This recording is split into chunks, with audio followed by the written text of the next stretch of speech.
मित्रों, सनातन धर्म ग्रंथों में बताया गया है कि बुरे कर्मों का फल हमेशा बुरा ही मिलता है, चाहे वह इंसान हो या फिर भगवान। इसका एक उदाहरण माता सीता का है, जिसका जिक्र रामायण में किया गया है, जिसके कारण भगवान श्री राम ने माता सीता का गर्भावस्था में परित्याग कर दिया था।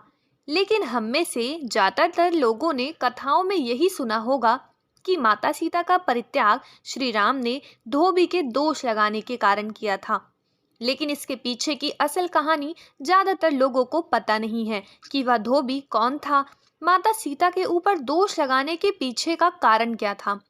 दरअसल रामायण कई भाषाओं में लिखी गई है।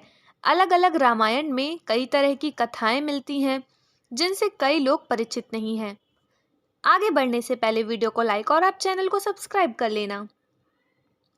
एक कथा के अनुसार माता सीता जब बचपन में अपने सहेलियों के साथ बगीचे में खेल रही थी, तभी माता सीता के कान में कुछ आवाज सुनाई देती है, जहां एक तोता का जोड़ा पेड़ पर बैठे हुए भगवान राम और माता सीता के बारे में बातें कर रहे थे।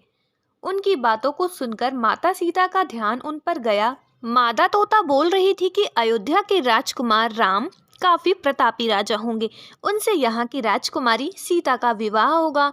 माता सीता तोते के मुख से अपने भविष्य के बारे में सुन काफी अचंभित हुई, जिसके बाद उन्हें अपने बारे में और भी जानने की इच्छा जागृत हुई। इसीलिए उन्होंने अपनी सखियों से कहकर उन दोनों पक्षियों को पकड़ लिया।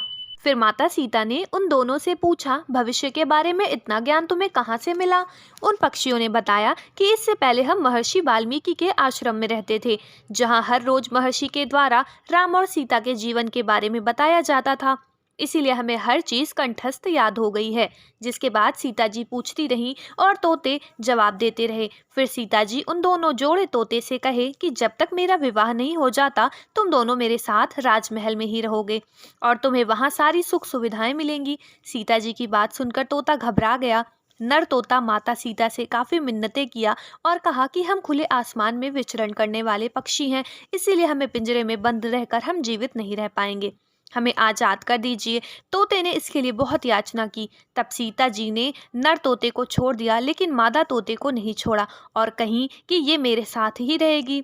इसके लिए मैं सोने का पिंजरा बनवाऊंगी और रोज इससे अपने जीवन की नई कहानियां सुनूंगी। तोते ने कहा, मेरी पत्नी गर्भवती है, इसलिए उनको ऐसे समय में जाने दीजिए। फिर भी माता सीता को उन पर थोड़ी भी दया नहीं आई और वह स्वार्थी और निर्दयी बन गई। काफी मिन्नतों के बाद भी जब माता सीता ने तोते को आजाद नहीं किया, तो मादा तोते ने सीता के ऊपर क्रोधित होकर श्राप दे दिया कि जिस तरह तुमने गर्भावस्था में मेरे पति से मुझको अलग कर दिया है, वैसे ही गर्भावस्था के दौरान तुमको भी वियोग सहना पड़ेगा। इतना कहते ही मादा तोते ने अपने प्राण त्याग दिए। कुछ समय बाद नर तोते ने भी अपने प्राण त्याग दिए। और मित्रों, कहा जाता है कि अगले जन्म में वही तोता धोबी के रूप में जन्म लिया, जिसने माता सीता के चरित्र के ऊपर उंगली उठाई थी, जिसके बाद भगवान राम ने माता सीता को गर्भावस्था के दौरान ही त्याग कर दिया था।